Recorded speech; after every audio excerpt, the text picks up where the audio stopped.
हाँ जी दोस्तों, तो कैसे हो आप सभी।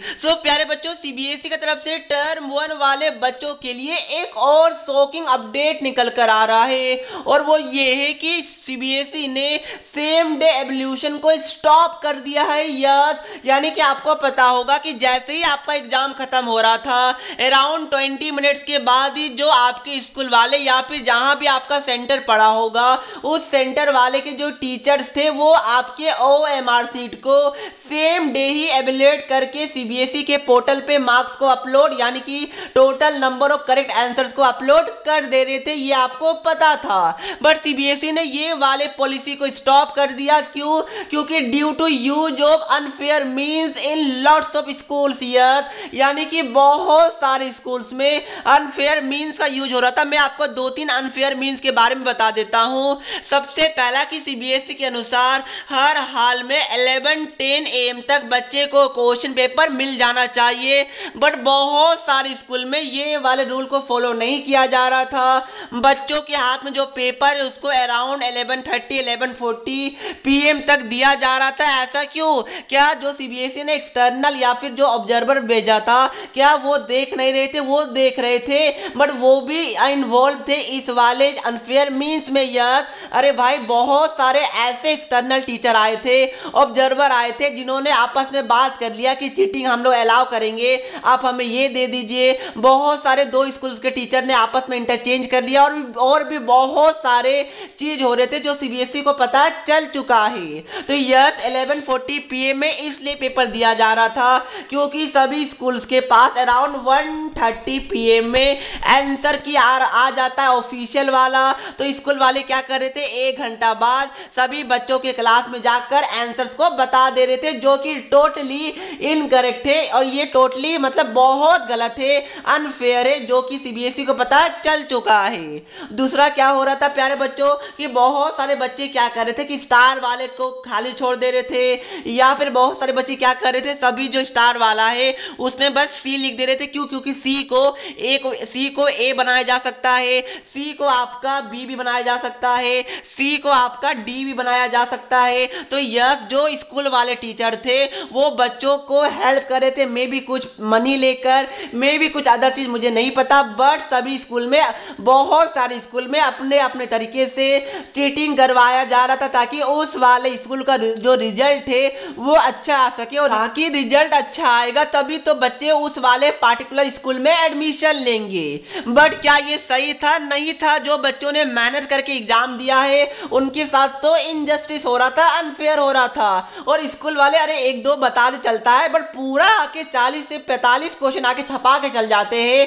क्या ये जस्टिस है? नहीं है प्यारे बच्चों, ये गलत बात है। प्लीज ये जो अनफेयर मीन्स है ना, इसका सपोर्ट आप लोग कभी भी मत कीजिएगा, ये बहुत ही गलत है। अगर आप सपोर्ट करते तो यानी कि आप एक गलत डायरेक्शन में जा रहे हैं, ये बात को ध्यान में रखिएगा। 1-2 क्वेश्चन चलता है, क्या 40 क्वेश्चन चलता नहीं चलता है? प्लीज इसको ध्यान में रखिएगा।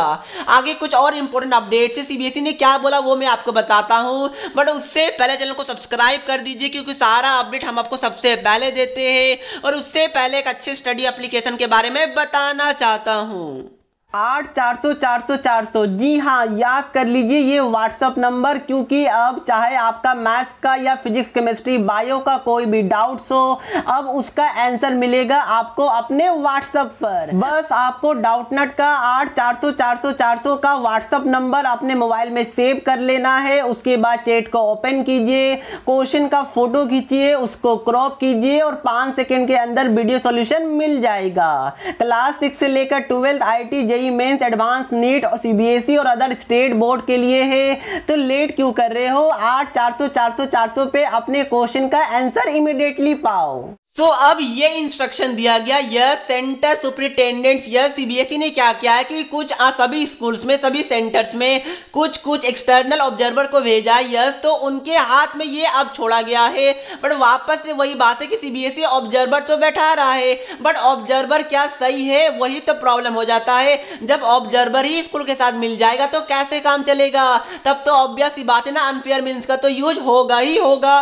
तो ध्यान रखिएगा, यहाँ पर सीबीएसई ने क्या बोला है कि जैसे ही एग्जाम खत्म होता है, यानी कि आपको पता होगा कब एग्जाम खत्म होता है, 1 PM एग्जाम खत्म होता है। तो जैसे ही एग्जाम खत्म होगा उसके 15 मिनट के अंदर आप सभी प्यारे बच्चों का जो OMR शीट है उसको सील्ड किया जाएगा। यस, यानी कि उसको अच्छी तरीके से पैक किया जाएगा।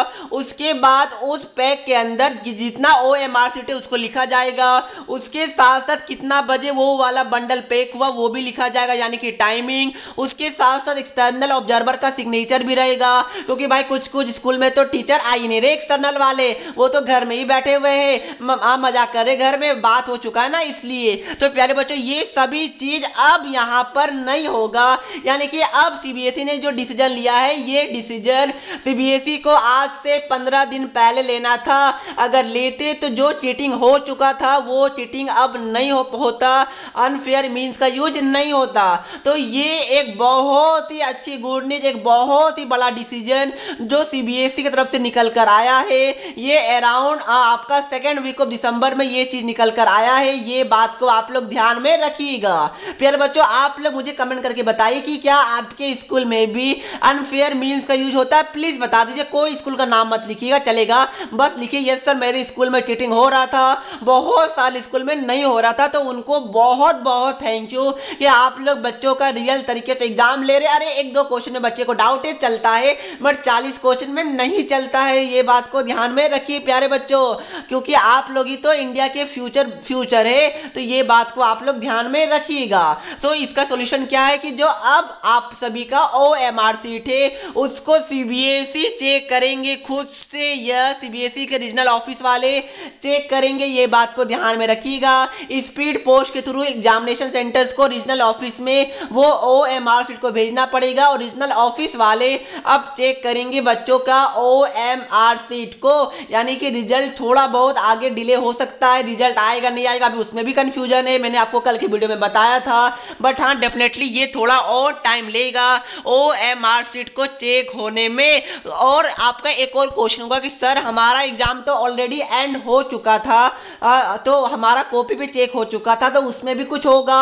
मे बी वो सभी में सीबीएसई वापस से री एवेल्युएट कर सकता है, बट उसके चांसेस कम है, क्योंकि सीबीएसई अगर री एवेल्युएट भी करेगा तो क्या फायदा, क्या पता चलेगा उससे, बताइए, कुछ नहीं ना। तो मे बी सीबीएसई कुछ उस पर भी एक्शन ले सकता है जो एग्जाम हो चुके हैं, बट अभी के लिए उस पर कोई भी ऑफिशियल डिसीजन नहीं है, इसलिए मैं अभी कमेंट नहीं कर रहा हूं। अब ये चीज को देखते हुए सीबीएसई ऐसा भी कर सकता है कि टर्म 1 का वेटेज को कम कर दिया जाए एंड टर्म 2 का वेटेज को बढ़ा दिया जाए। ऐसा होगा तो भी अच्छा ही होगा, क्योंकि बहुत सारे बच्चों का टर्म 1 खराब गया और कुछ जगह चीटिंग हुआ, तो उनका तो टर्म 1 अच्छा चला गया, ये तो पार्शलिटी हो जाएगा। तो यही सब अपडेट्स है जो कि मैंने आपको बता दिया। आई होप आपको वीडियो अच्छी तरीके से समझ में आ गया होगा। तो दोस्तों कुछ भी क्वेश्चन है कमेंट करके पूछ लीजिए, सारा अपडेट हम आपको सबसे पहले देते हैं। उसके लिए चैनल को सब्सक्राइब जरूर कर दीजिएगा। गिव अवे हमारे चैनल पे आज इवनिंग तक या फिर कल तो डेफिनेटली मिलना ही मिलना है, टर्म 2 का क्वेश्चन बैंक्स का। तो उसके लिए चैनल को सब्सक्राइब जरूर कीजिएगा, क्योंकि बस हमारी फैमिली के लिए ही होने वाला है। तो मिलते हैं नेक्स्ट वीडियो में, तब तक के लिए पढ़ते रहिए। जय हिंद, जय भारत।